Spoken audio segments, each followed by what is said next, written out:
ಅಂದ್ಕೊಂಡು ಸನ್ಮಾನ ಮಾಡಿದ್ದಾರೆ.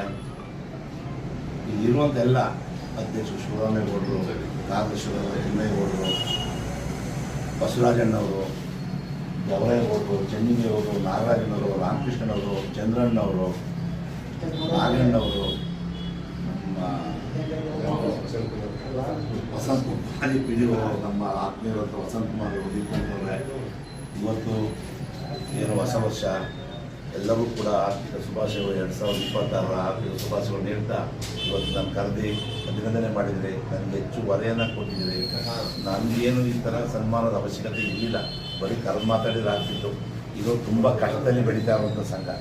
ಎಲ್ಲಿ ಒಕ್ಕಲಿಗ ಸಂಘ ಇರಬೇಕು ಅಂದರೆ ಅದು ಚಾಮರಾಜನಗರದಲ್ಲೋ ಬೆಳಗಾವಿಯಲ್ಲಿ ಇರೋಕ್ಕೆ ಬೆಲೆ 100ಕ್ಕೆ 85% ಎಲ್ಲಿ ಒಂದೇ ಸಮುದಾಯ ಇರ್ತದೆ ಆ ಒಕ್ಕಲಿಗ ಸಂಘಗಳು ಹೆಚ್ಚು ಬೆಳೀಲಿಕ್ಕೆ ಸಾಧ್ಯವಿಲ್ಲ.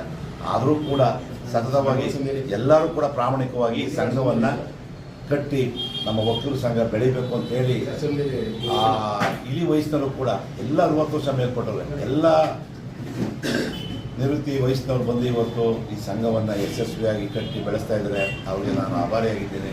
ಮೊನ್ನೆ ತಾನೇ ಜನರಲ್ ಬಾಡಿ ಆಯಿತು, ನಾನು ಶಿವರಾಮಣ್ಣ ತಿಮ್ಮೇಗೌಡರು ಬಂದರು ಹೇಳಿದೆ, ಯಾವ ಆಡಳಿತ ಮಂಡಳಿ ಬೇರೆ ವ್ಯವಹಾರ ಮಾಡಲಿಲ್ಲ ಅಂದರೆ ಬರೀ ನೀವು ಶೇರ್ ತಗೊಂಡು ಸಂಘ ಬೆಳೆಸಲಿಕ್ಕೆ ಸಾಧ್ಯವೇ ಇಲ್ಲ ಈ ಥರದಿಂದ ಸುಮಾರು ಜನ ಅವ್ರು ಕ್ವಶನ್ ಮಾಡಿ ಕೇಳಿದ್ರು. ಆದರೂ ಕೂಡ ಯಾವುದಕ್ಕೂ ಎದುರದೇ ಈ ಸಂಘ ಯಶಸ್ವಿಯಾಗಿ ನಡೀತಾ ಇದೆ.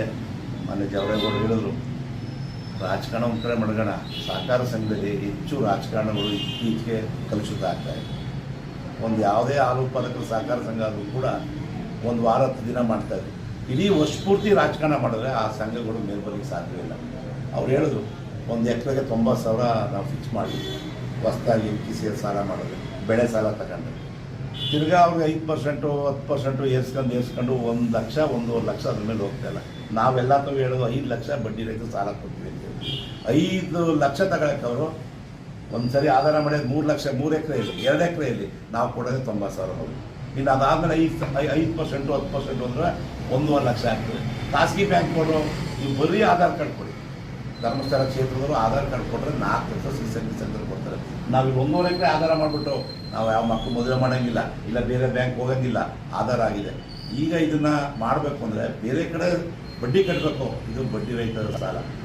ಇನ್ನೂ ಕೇರ್ಪೇಟೆ ಇರುವಂಥ ಕೇಂದ್ರ ಸಹಕಾರ ಬ್ಯಾಂಕ್ನ ಸಾಕಷ್ಟು ನೌಕರರು ಕೂಡ ಇನ್ನೂ ಒಳ್ಳೆ ಕೆಲಸ ಮಾಡಲಿಕ್ಕೆ ಸಾಧ್ಯವಿಲ್ಲ. ಕಾರಣ ಇಷ್ಟೇ, ಈ ಜಿಲ್ಲೆಯಲ್ಲಿ ಯಾರು ಒಳ್ಳೆ ಕೆಲಸ ಮಾಡೋಕ್ಕಾಗಲ್ಲ ಅಂತಂದು ಪನಿಷ್ಮೆಂಟ್ ಟ್ರಾನ್ಸ್ಫರ್ ಅಂತ ಈ ತಾಲೂಕು ತಂದು ಹಾಕಿದೆ.